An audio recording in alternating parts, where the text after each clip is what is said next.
I had to do the previous video on science and evolution before I could approach this question of prophecy, because I needed to highlight the hypocrisy of science. Scientists like Bill Nye say that religion has never made any predictions that have come true. But please, before I go on, don't think I am any more in favor of religion because I am criticizing science. You must understand that the answer lies in an acceptance of all things. Everything has its place, and everything happens for a reason. I fully understand atheists' animosity towards religion. Religions have done and still do some very bad things.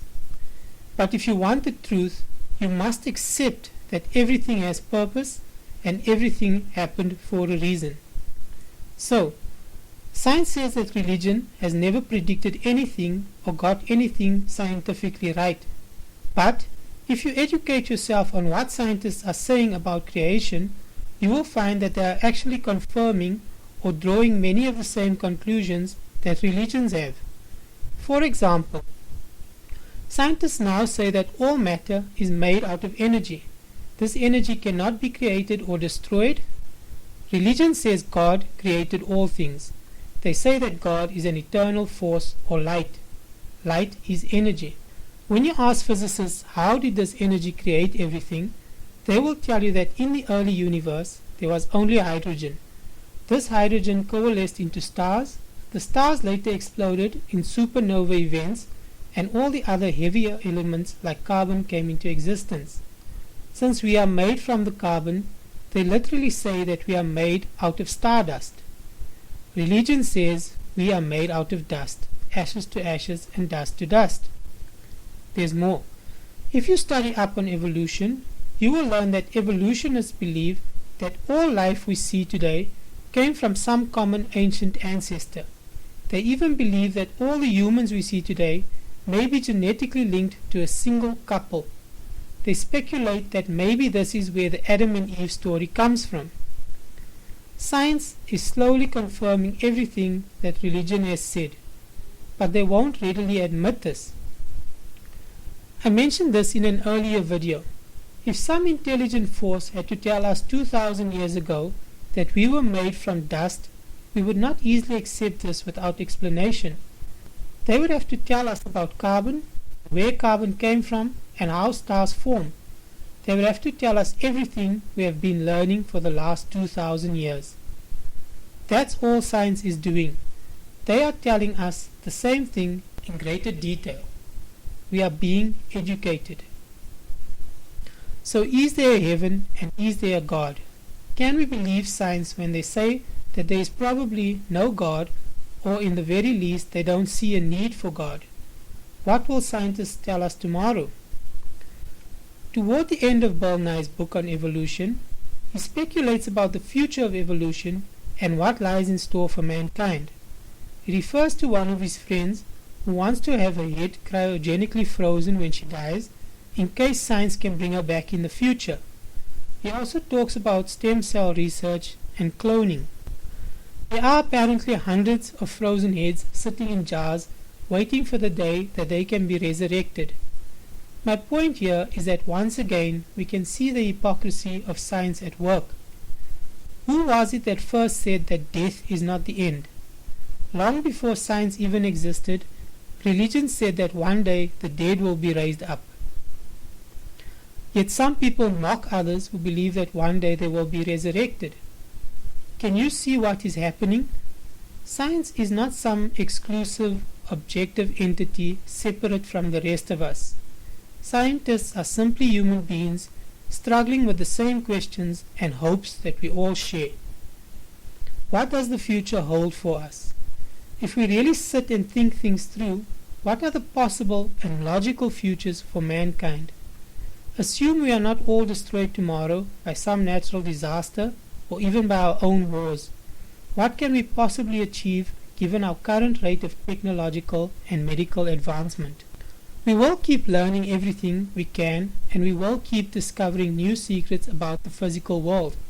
Our medical and biological knowledge will keep expanding, and we will conquer most, if not all, diseases. Maybe science is right, and one day we will be able to resurrect the frozen heads and connect them up to a computer. But will we stop there?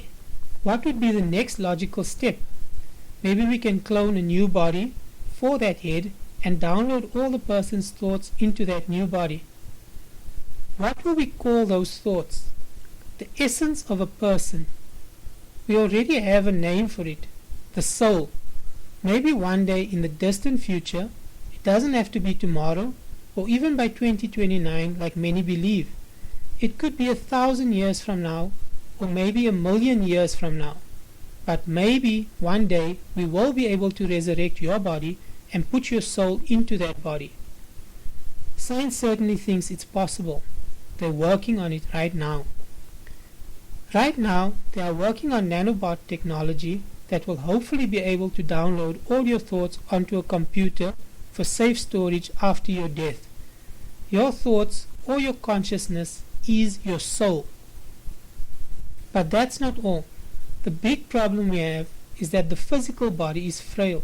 It will keep aging and it will keep dying. Maybe one day they will be able to create a more durable body, but that's not the ultimate solution. Are you technologically savvy? Do you know where we are technologically as a species?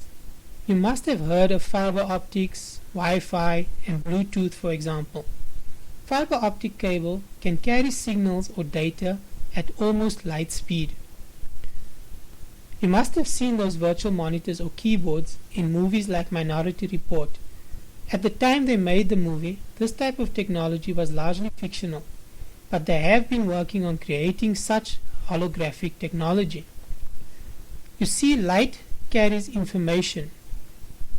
The best way to store information would be in the form of light.